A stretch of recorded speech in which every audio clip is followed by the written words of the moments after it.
డబ్బుని, సామాన్య ప్రజలు అనుభవించాల్సిన డబ్బుని, గ్రామాల అభివృద్ధి డబ్బుని తీసుకొని దోచుకొని మీరు మాత్రం గొప్పలు అవుతున్నారు కదరా. పేదవాళ్ళ గది వదిలేస్తున్నారు. పేదవాళ్ళ బతుకు మారుస్తాం, పేదరికాన్ని నిర్మూలిస్తామంటూ వచ్చిన ప్రతి నాయకుడు కూడా ఈరోజు పేదవాళ్ళని అడ్డు పెట్టుకొని కోటీశ్వరులయ్యారు తప్ప మా గుడిసెల మీద నిలవేడలు కట్టుకున్నారు. కానీ మా గుడిసెల బతుకులు ఇంకా మారలేదే. 2026 టెక్నాలజీ అప్డేట్ అవుతుంది. చాట్‌జీపీటీ లాంటి AI టెక్నాలజీ వచ్చినా కూడా ఇంకా మేము అవే గుడిసెల్లో బతుకుతున్నామే. ఇంకా మా పిల్లలకి సరైనటువంటి సదుపాయాలు లేకుండా బతుకుతున్నామే. ఇదా మీ పాలన? ఏ పార్టీ నాకు వ్యతిరేకం కాదు, ఏ నాయకుడు నాకు వ్యతిరేకం కాదు, ఏ ప్రభుత్వం నాకు వ్యతిరేకం కాదు. నేను మాట్లాడుతుంది అన్యాయం మీద. అన్యాయం నాకు వ్యతిరేకం, అరాచకం నాకు వ్యతిరేకం, అవినీతి నాకు వ్యతిరేకం. దాని మీద నేను మాట్లాడుతున్నా. నాకే పార్టీ, ఏ ప్రభుత్వం, ఏ నాయకుడు వ్యతిరేకి కాదు. నాకు న్యాయం చేసేవాడు కావాలి, మంచు చేసే నాయకుడు రావాలి. అలాంటి వాణ్ణి మనమే పుట్టించాలి. అలాంటి వాణ్ణి మనమే చెయ్యి పట్టుకొని ప్రోత్సహించాలి. అలాంటి వాణ్ణి మనమే ఎన్నుకోవాలి ఓటు అనే ఆయుధంతో. ఇంత చెప్పి నేను ఒక మాట చెప్తాను మీకు.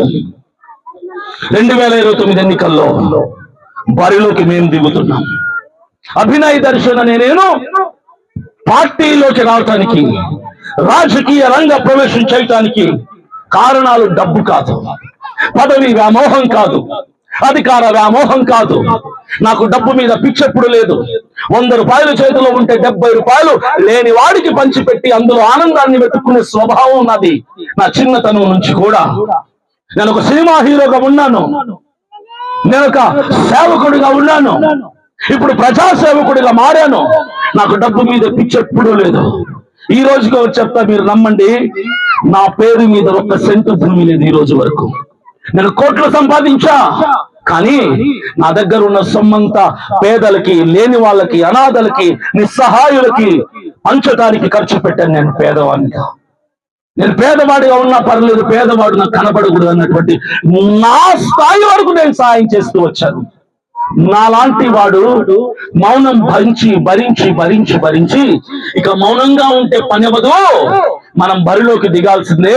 అన్యాయాన్ని అరికట్టాలంటే న్యాయవంతుడు ఒకడు రావాలి అని ఈ రోజు నేను పాదయాత్ర పేరుతో ప్రజల ముందుకు వస్తున్నాను. భరోసా పార్టీ రాష్ట్ర అధ్యక్షుడిగా అభినయ్ దర్శన్ అని నేను ప్రతి గ్రామం, ప్రతి వీధి, ప్రతి గుమ్మం తిరుగుతున్నాను. కారణం ఏంటో తెలుసా? అమ్మా, అన్నలారక్కలరా ఒకటి చెప్తున్నా. నాకు డబ్బు కాదు, పదవి కాదు, అసెంబ్లీలో సీట్లు కాదు నాకు కావాల్సింది.